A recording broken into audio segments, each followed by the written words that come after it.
Hello,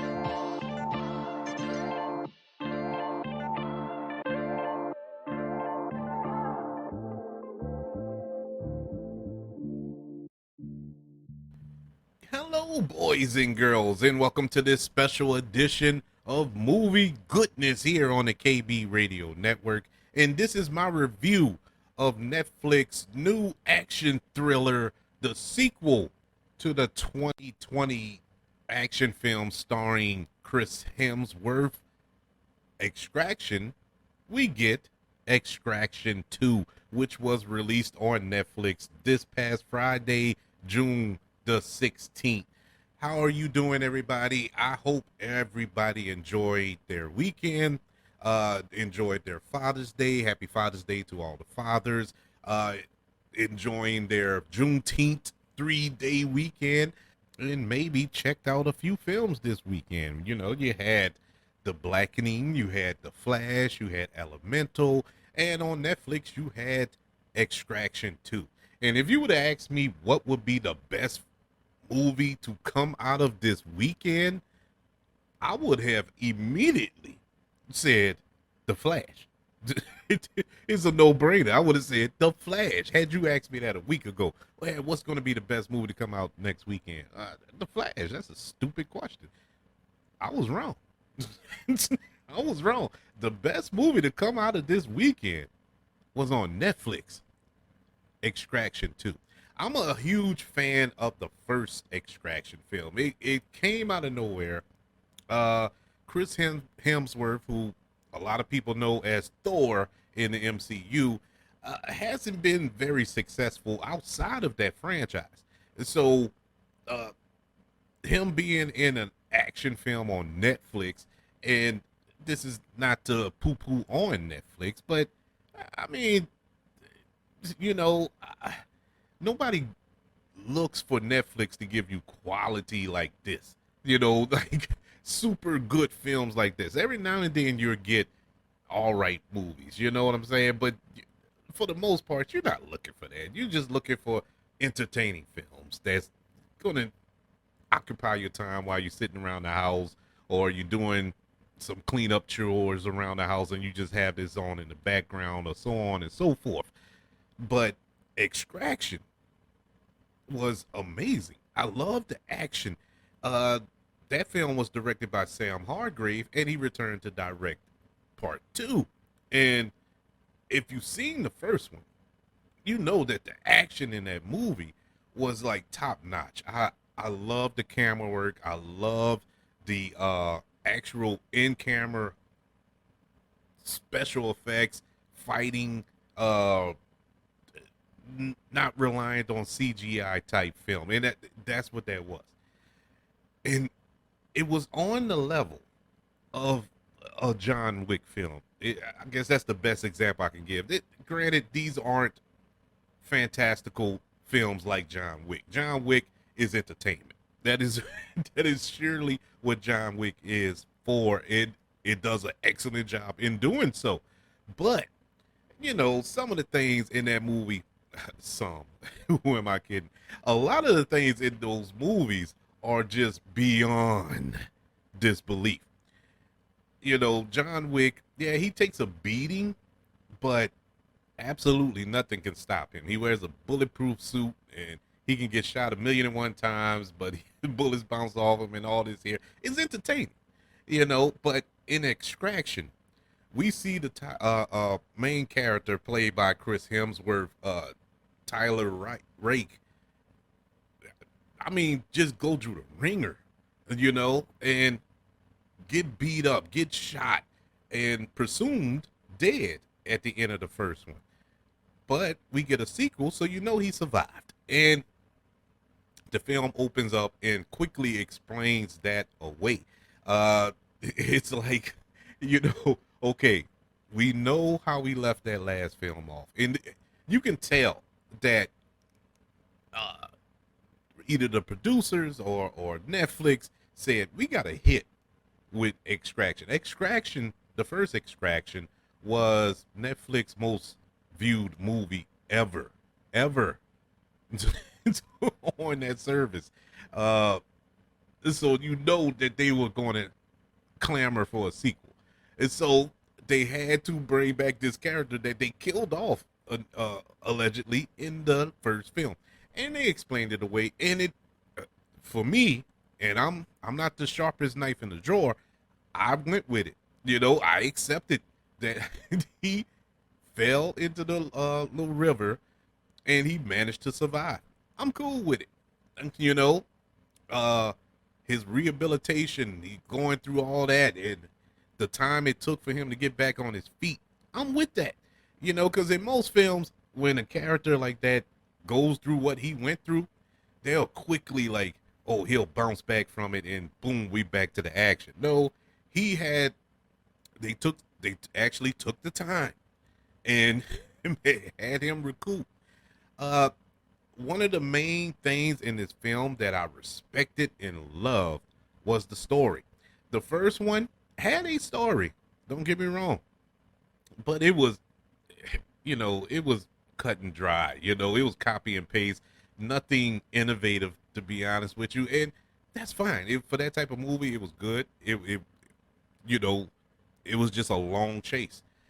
In this one here, in part two, it was a deeper story, and we get deeper into the character of Tyler Rake and Chris Hemsworth. A+ job in this character. The depths he went in this character, you know, that he wasn't just this stone cold mercenary that he was in the first film. It was levels to him, and it was levels to him in the first one, but in this film, they really deep dived into his backstory. You know, what really took place with his son, why he wasn't there, and introduced to other people within his life that he thought he would never see again, and coming to grips with the decisions he made when he was married, you know, when he was a father. That being said, I thought it was kind of weird when I was watching this that they released this film on Father's Day, and this character was probably the worst father of all time. But you know, he accepts that, and he confronts that, and he comes to grips with that, and I respected that. But they really deep dived in that. But we get a villain that you can see going toe to toe with Chris Hemsworth. And my God, man, menacing, smart, and calculated in his approach, bruh. I mean, I was worried. I was worried for Chris Hemsworth and the family he was protecting here. Let's go through the cast. And as I said before, Tyler Rake, played by Chris Hemsworth. This is Chris Hemsworth. This is probably one of my favorite performances from Chris Hemsworth. So much depth to this character, and he brought it out. And it was, I mean, it was touching at times and emotional at times. And he really brought that to the surface of that character, but he still had to be this, you know, manly man, you know, protect his family. But he was so good in this role. I'm gonna attempt to pronounce her name, and if I get it wrong, I apologize. But Golshift Fahini as Nick, she went in on this one. In the first film, I enjoyed her performance, but I did not know that she was a beast like this. She was a beast in this movie. I mean, I'm talking action wise. There was a scene on the train where she took out 3 assailants, and I mean, took them out. Took them out. Her brother, played by Adam Bessa, he was more of a comic relief in a sense. He you know, he was the lighthearted character out of the group, and loved his character. I'm not even going to attempt to give the other names or try to pronounce these other actors' names. I mean, no disrespect, but I'm bad at and saying names, but everybody else was great. I loved everything about this. The one character I hated, and I didn't hate it because of his performance. I hated it because of his character, and that was the son, Sandro, the one who was just a complete moron, who he gave up their position every time, even though his mother was telling him that his uncle was trying to kill them. He's still like, oh, that's family and all this other food. I hated him. He reminded me of Tariq from Power. He was on that level with me. I hated his character, and everybody else stood out. Did not know Idris Elba was in this movie. He was in this movie for the short time he was in it. He was great. He was only in 2 scenes for a short period of time, and that was to set up more to come. But I I love Idris Elba. It was a good addition, you know. And the action sequences. Sam Hargrave is a former stunt coordinator. If I haven't, I think I mentioned it already, but if I haven't, there you have it again. And so he knows stunts. He knows stunts well. You could tell that from the first film. This film, he turned it up to 11. They didn't. The long takes, the way they were shooting these scenes was insane. It felt like a video game, and I mean that in the best sense of the word.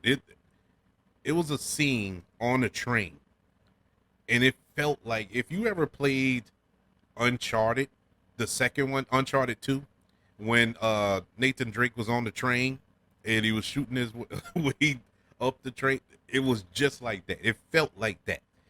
And it was so well choreographed and shot all in one take.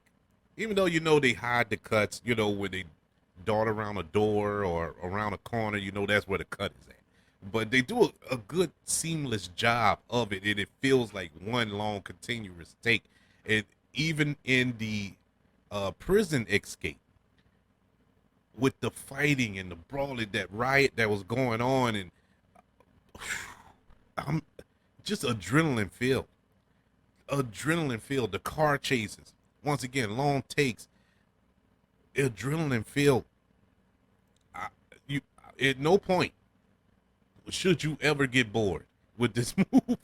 At no point. But it still has the presence of mind to pause and take a breath for a minute so we can get these scenes with Chris Hemsworth and his former sister-in-law, or with his the son who keeps messing up everything, and all this here, just some quiet moments. And at the moment, the scene with Chris Hemsworth and the actress, I can't think of her name. She's been in a lot of movies.